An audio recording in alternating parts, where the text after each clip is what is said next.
है everyone, welcome back to your channel determination study platform. आज की इस वीडियो में हम पढ़ने वाले हैं पाठ 2 स्थिर वैद्युत की विभव तथा धारिता के लघु उत्तरीय प्रश्न और दीर्घ उत्तरीय प्रश्न में कौन कौन से प्रश्न इंपॉर्टेंट प्रश्न हैं। इन सभी प्रश्नों को मैं इस वीडियो में बता देने वाला हूं ताकि आप सभी प्रश्नों को नोट करके इसका आंसर लेकर के इसे तैयार कर लें, ठीक है। और इन सभी प्रश्नों को मैं बिल्कुल ही 100% गारंटी देता हूँ कि आपके एग्जाम में आने के 100% चांसेज हैं।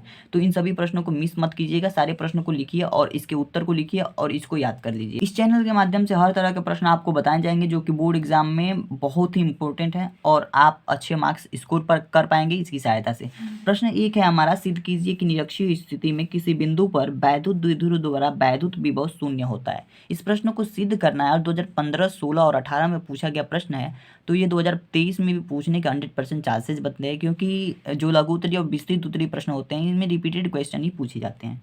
दूसरा प्रश्न हमारा है, दिए गए परिपथ में दोनों संधारित्र पर संचित आवेशों की गणना कीजिए।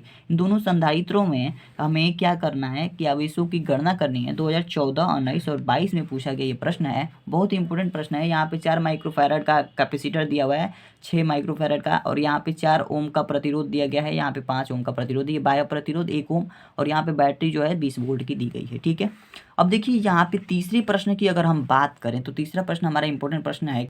तीसरा प्रश्न हमारा देखिए, वैद्युत द्विध्रुव को परिभाषित कीजिए। किसी वैद्युत द्विध्रुव की अक्षीय स्थिति में किसी बिंदु पर विद्युत विभव का सूत्र स्थापित कीजिए। ये प्रश्न 2014, 15, 16, 17, 18 और 20 में पूछा हुआ प्रश्न है, यानी कई सालों से ये प्रश्न पूछा गया है। 2023 में भी 100% चांस बनते हैं कि ये क्वेश्चन पूछा जाए, ठीक है। तो लघु उत्तरीय प्रश्नों में ये 3 प्रश्न अगर आप तैयार कर लेते हैं तो आपके जो भी क्वेश्चन आएंगे पार्ट 2 से वो आप कर ले जाएंगे, ठीक है। अब बात करते हैं विस्तृत उत्तरीय प्रश्न की। तो विस्तृत उत्तरीय प्रश्न में आपके लिए मैं एक ही महत्वपूर्ण प्रश्न लेकर के आया हूं और ये एक प्रश्न आप तैयार कर लीजिएगा अच्छे तरीके से, आपके क्वेश्चंस हो जाएंगे सारे क्वेश्चन जो कि 2 पार्ट से आएंगे।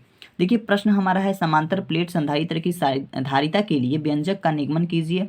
इसकी धारिता को कैसे बढ़ाया जा सकता है, ठीक है। ये प्रश्न है हमारा। ये प्रश्न 2013, 15 और 16, 17, 18, 19 और 20, 22 में पूछा हुआ प्रश्न है, यानी हर साल पूछा गया है। देख सकते हैं 9-10 सालों से ये प्रश्न पूछा जा रहा है, तो ये 100% चांस है कि 2023 में भी पूछा जाए और पूछा ही जाएगा, मैं गारंटी के साथ बोल रहा हूँ, ठीक है। तो इस प्रश्नों को आप बिल्कुल भी छोड़िएगा मत, तैयार कर लीजिएगा। तो आज के लिए इतना है दोस्तों, मिलते हैं नेक्स्ट वीडियो में नेक्स्ट चैप्टर के इंपॉर्टेंट क्वेश्चन के साथ। तो चैनल को अभी तक आपने सब्सक्राइब नहीं किया तो चैनल को सब्सक्राइब कर लीजिए, वीडियो को लाइक कर दीजिए पसंद आई हो तो। मिलते हैं नेक्स्ट वीडियो में, थैंक यू।